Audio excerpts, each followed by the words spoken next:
Please be seated.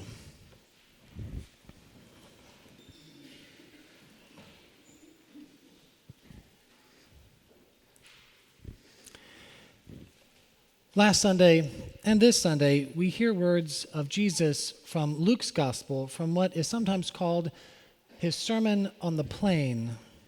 What in Matthew's Gospel is called the Sermon on the Mount, in Luke's Gospel is called the Sermon on the Plain.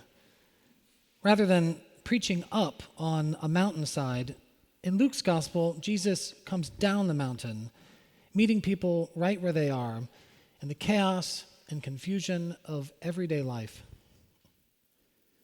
Just before the sermon in Luke's Gospel, Jesus spends time praying up on the mountain, immediately after which he calls his 12 disciples, the ones who will become his closest collaborators in doing the work that he has come to do.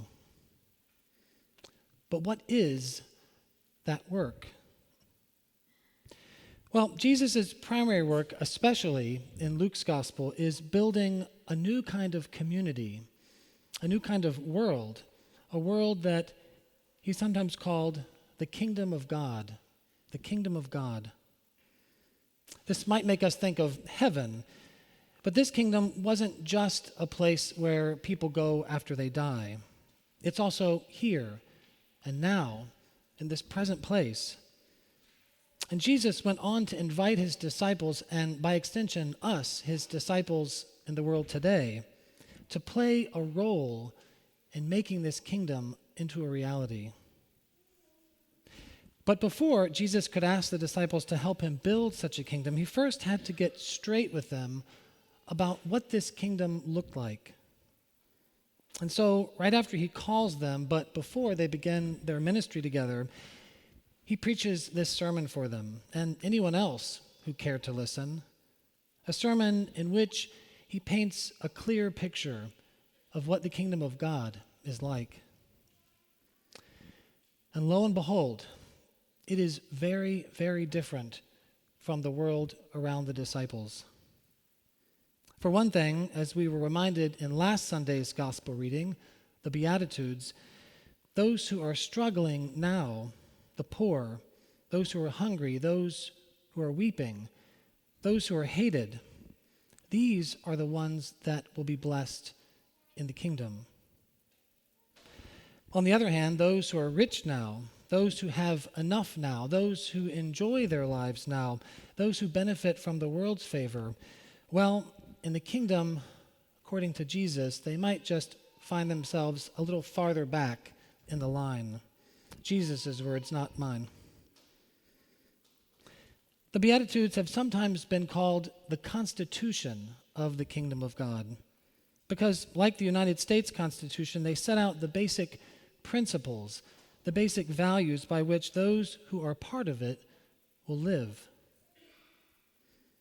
In this morning's gospel, Jesus continues expanding on these kingdom values, which, like the values in the Beatitudes, were not the values of the disciples' world, and are often not the values of our world either. As we just heard, do good for those who hate you, pray for those who abuse you, offer the other cheek. From the one who takes your coat, do not even withhold your shirt. Do to others as you would have them do to you. Give to anyone who begs. Do not expect anything in return. The list goes on. Think of it as Jesus' way of flooding the zone with the values of the kingdom of God. But then there is the most challenging thing he has to say to us today, which is actually the very first thing, which is so often the case in sermons. The first thing is often the most important. It's just 3 little tiny words. Love your enemies. Love your enemies. Oh, how much easier it would have been for us as Christians if Jesus had never said these words. How much easier it would be for us to do what comes naturally to us, to hate our enemies. How satisfying it is to hate them. At least, if I'm honest, it is for me. I mean, the commandment to love ourselves, sure, we can do that. To love our neighbors, okay, that seems like a reasonable request. But to love our enemies? Why in God's name would Jesus ask us, no, command us to do this? Why would we waste our love on those who hate us or whom we hate? Surely our love could be better spent. Surely, Son of God though he was, Jesus was just young and naive when he said this. Surely, like his parables, he didn't mean for us to take it literally. Surely he wasn't being serious. And yet he was. Dr. Martin Luther King Jr. often liked to remind people when he preached on loving our enemies that when Jesus told his followers to do this, he wasn't playing. Jesus knew, Dr. King used to say, that it's hard to love our enemies.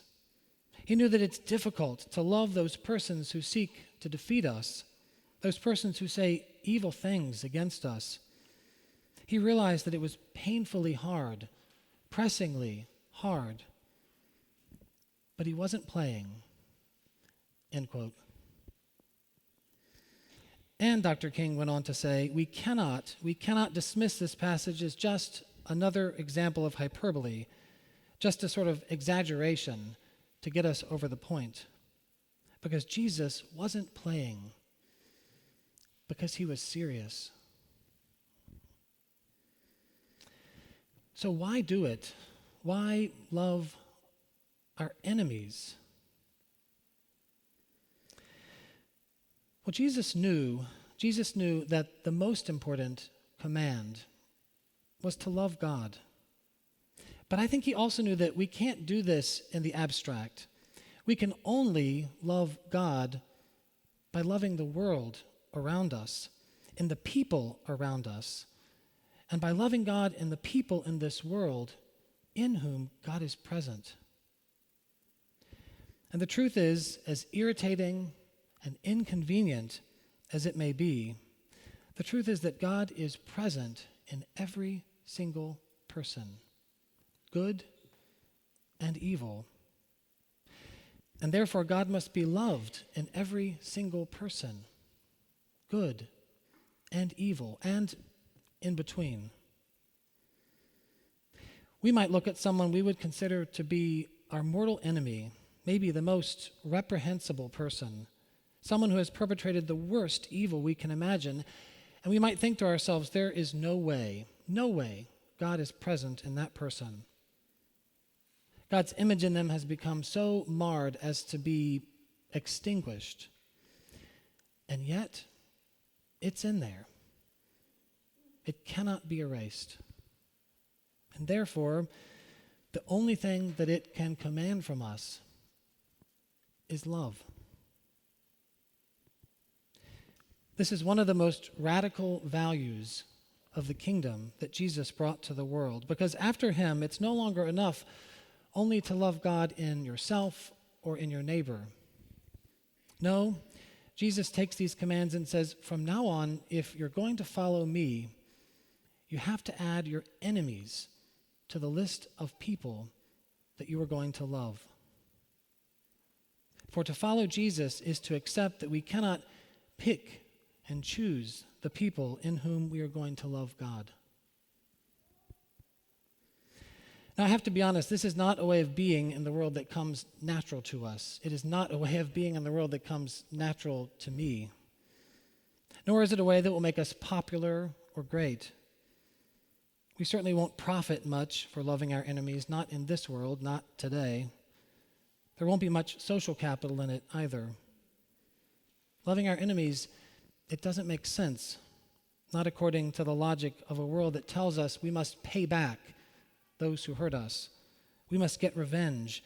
We must hate our enemies, and we must fight them. Into this world comes Jesus saying the absurd. If you want to be my followers, then the only weapon that you can carry with you, the only weapon that you can use is love. Now, I also want to say that loving our enemies especially loving those who have perpetrated evil or violence or harm against us or others, this does not mean letting them off the hook. Loving our enemies doesn't mean we don't hold them accountable or that we let them get away or even that we like them. The command to love our enemies never overrides the commands for justice for the poor and for those who are most vulnerable. What it reminds us of is that we are called to love God wherever God is, in whomever God is. So it's one thing to talk about loving our enemies, but to be honest, at least for me, it can still feel a little theoretical. I mean, what does it actually look like to love our enemies? As I was thinking about that this week, what came to mind for me is a scene from one of my favorite films, Dead Man Walking. Maybe some of you have seen it or read the book by Sister Helen Prejean. The film is based on a true story of an unlikely relationship between Sister Helen, played by Susan Sarandon, and Matthew Poncelet, a young man played by Sean Penn, sentenced to death for a horrific crime, the murder and rape of 2 teenagers. As his execution date approaches, Poncelet asks Sister Helen, to whom he's been writing letters, to help him with a final appeal. Sister Helen decides to visit him, and when she does, she discovers a man who is arrogant, sexist, racist, who praises the virtues of Hitler and denies the Holocaust, and who does not even pretend to feel remorse for the crime that he still insists he didn't commit. In fact, it's hard to think of someone who embodies the category of enemy more than Poncelet does. Yet firm in her conviction, Sister Helen decides that she must accompany him through what lies ahead. She sees something in him, and she works tirelessly to have his sentence commuted to life imprisonment. The families of the victims who want Poncelet's life in exchange for their own children's cannot understand why anyone, least of all a religious sister, would want to help someone who is so full of evil. When the application for the commutation is ultimately rejected, Poncelet asks Sister Helen to be his spiritual advisor through his execution. She says yes, and moments before his death, through the bars of his cell, she tells him that redemption will only be possible for him if he finally takes responsibility for what he did. Just before he is taken from his cell, he tearfully admits to Sister Helen that he had killed the boy and raped the girl. "Oh, Matt," she says, "there are spaces of sorrow that only God can touch. You did a terrible thing, Matt, a terrible thing, but you have a dignity now, and no one can take that from you. You are a son of God, Matthew Poncelet." Poncelet is stunned. He says no one has ever called him a son of God before. And he says he has never really known real love either. "Figured I'd have to go to my death to find love," he says. "Thank you for loving me," he says to Sister Helen. As he is escorted to the death chamber, Sister Helen looks intently into his eyes and reassures him, "Mike, Christ is here. Look, I want the last thing you see in this world to be my face, a face of love. Look at me. When they do this, look at me. I will be the face of Christ for you." And indeed, as he loses consciousness, their eyes are fixed on one another as she holds out her hand toward him and utters those words that are only possible because of Christ's command. "I love you. I love you. I love you." Loving others, loving our enemies, in this way, the way of Sister Helen, the way of Jesus, the way of the kingdom of God, it is not easy. To be honest, it seems like a pretty big ask these days when it seems like we all have so many enemies.